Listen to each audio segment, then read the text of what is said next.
That would have been something. Moz here. Welcome to today's video. I hope you're doing fine. It has been way too long since I uploaded something. I think it must have been 2 months or so. We will get to why that is, and also the subject of today's video is then how I almost bought a Mach 1 twice, but we still have the beautiful 30th anniversary MX-5 in the garage and not a Mustang. So that is what we will be discussing today. So without any further ado, let's get on with the video. Let's briefly talk about why I haven't uploaded a video for 2 months almost, and that has to mainly to do with motivation. It takes some time to make these videos and so on. I have children, I have a family, I have work and my other activities to attend, and hence why I chose not to upload anything, because I didn't have enough energy to create any good content as such. Hope you do think my content is valuable as such.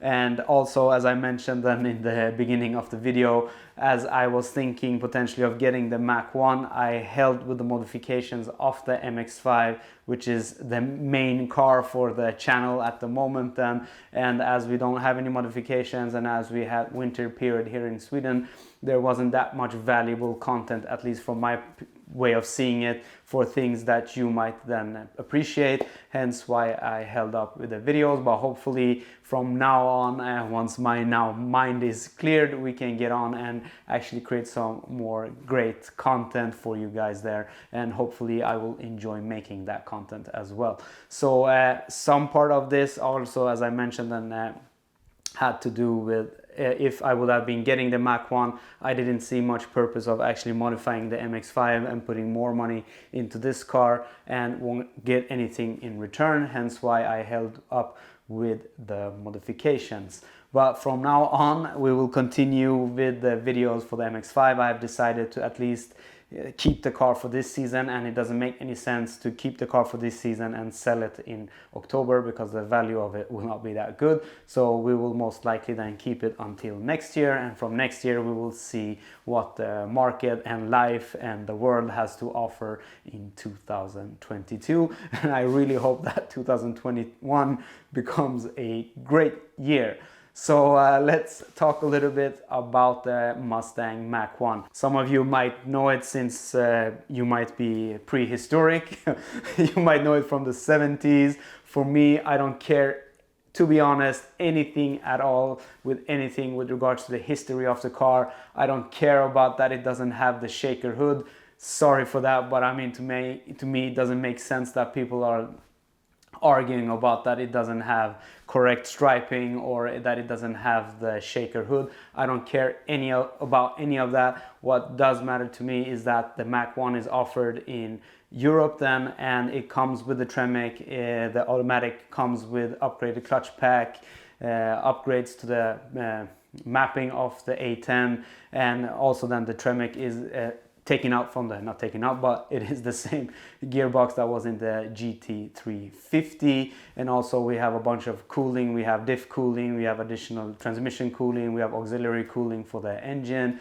Subframe parts are from the GT350 front and back. We have some GT500 parts as well. The rear valance, not the mufflers, but they look similar, but the tips are a little bit smaller. So, and the engine is the Bullet engine more or less. And there are upgrades to the sway bars, the springs, the MagneRide calibration, the EPAS, the traction control, etc., etc. There are a bunch of things that have been added to that car which make it interesting for me, because I did get the MX-5 to track the car, but what I have always felt that is I am missing that grunt, I'm missing that sound and the acceleration which I got from my 2018 Mustang GT. Hence why for me the Mach 1 is a great proposition, because I can take my children to school and I can take them back from school without having to go twice, because the MX-5 is a two-seater. I love the MX-5,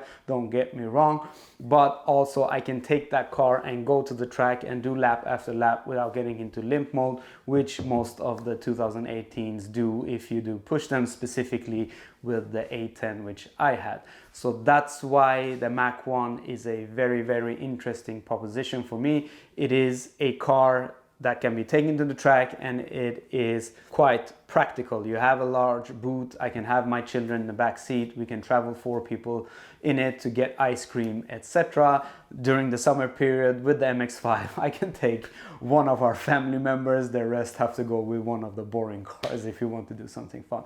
That is why the Mach 1 is of interest to me. I don't care about the history and so on. They could have called it the Mach E for all I care. I would have still been interested in it. So that is that. And the reason why I say I almost bought it twice is that I actually reached out to the dealer which I got my 2018 Mustang GT from back in, I can't remember now if it was July or so, summer last year then, and in October they got back to me and said they had information and pricing details, etc.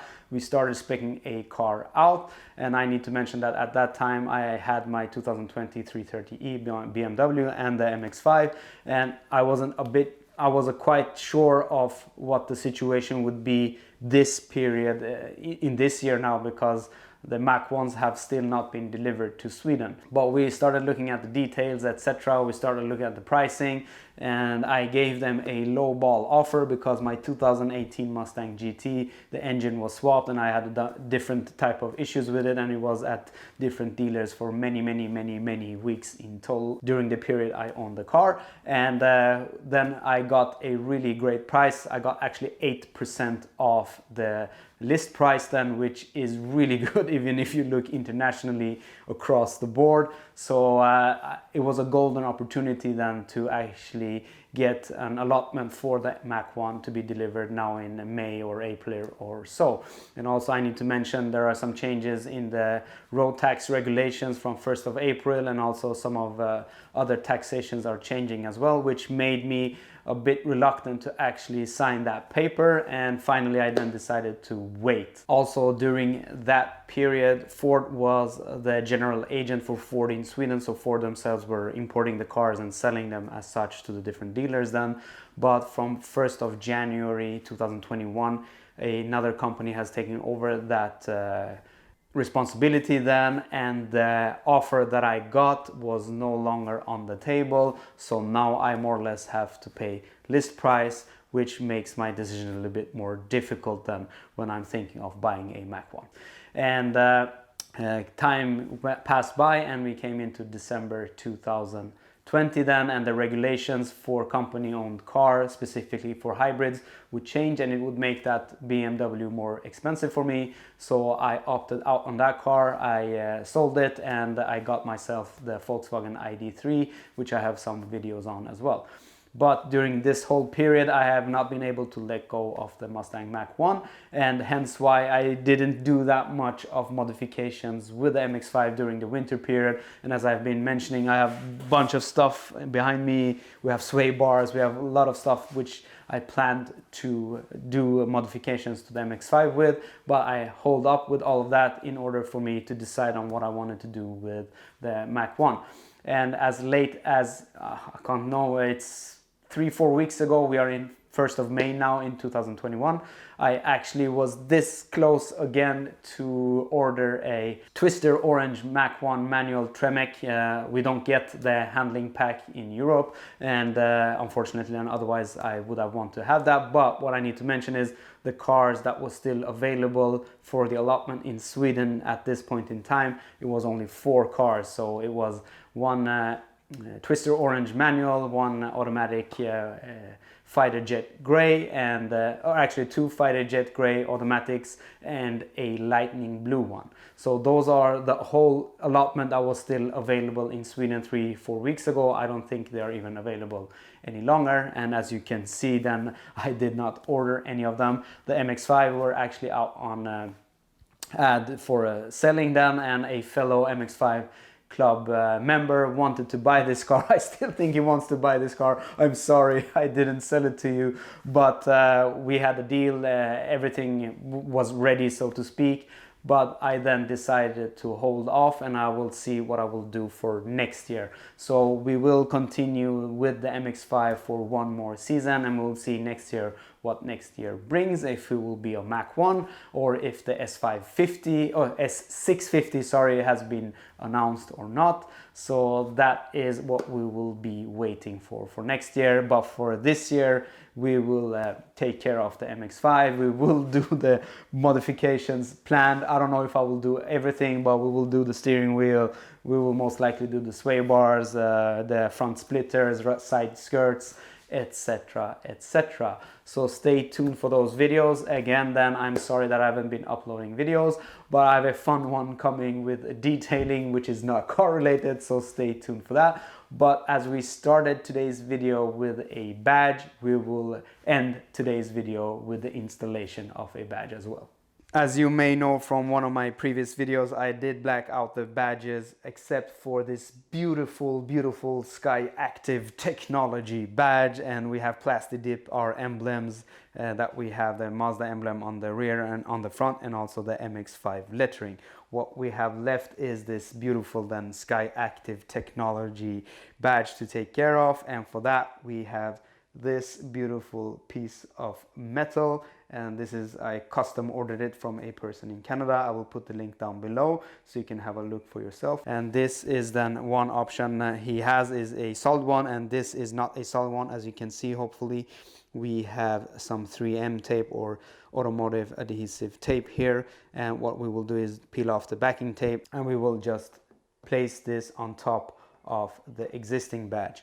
And this badge is held on with 2 pins, and it also has some locking washers. I don't want to break anything off, so this is the simplest way of doing it. Otherwise we have to disassemble the whole rear bumper in order to get to those locking washers. So that is what we'll be doing today. I hope you have enjoyed today's video, and I will be seeing you on the next one. And as always, if you are adding anything with 3M tape or similar, make sure that the surface is as clean as possible.